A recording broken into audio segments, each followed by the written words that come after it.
Hi everyone, મારી ચેનલમાં તમારું સ્વાગત છે। આજે આપણે બનાવીશું કસ્ટર્ડ પાવડર અને બ્રેડનો ઉપયોગ કરીને એક દાણાદાર કુલ્ફી, જે ખાવામાં ખૂબ જ ટેસ્ટી હોય છે।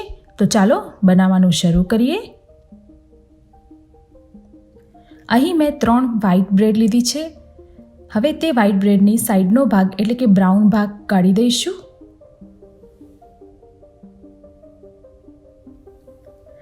અને તેના નાના નાના કટકા કરી લઈશું।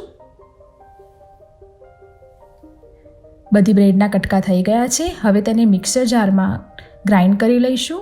તમે જોઈ શકો છો કે મારા બ્રેડ ક્રમ્સ અહીંયા રેડી છે। હવે એક બાઉલની અંદર 2 ચમચી જેટલો કસ્ટર્ડ પાવડર લઈશું। તેની અંદર 1/4 કપ જેટલું દૂધ નાખીશું અને લમ્પ ફ્રી બેટર બનાવી લઈશું।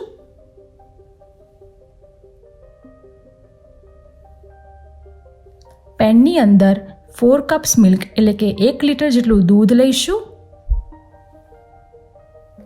તેની અંદર 1/4 ટીસ્પૂન જેટલો ઇલાયચીનો પાવડર નાખી દઈશું અને તેને બરાબર રીતે મિક્સ કરી અને ઉકાળીશું।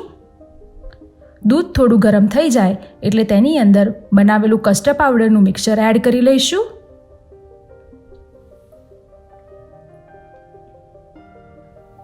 હવે તેને બરાબર બોઇલ થવા દઈશું। નીચે ચોંટી ના જાય તેનું ખાસ ધ્યાન રાખવું। હવે તેની અંદર બનાવેલા બ્રેડ ક્રમ્સ એડ કરી લઈશું।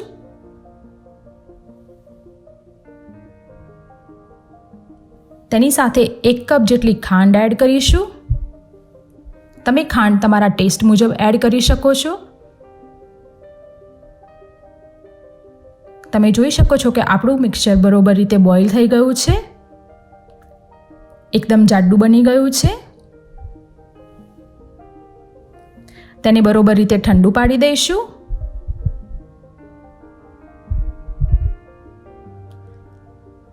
આપણું મિક્સર કુલ્ફીના મોલ્ડમાં પોર કરવા માટે રેડી છે।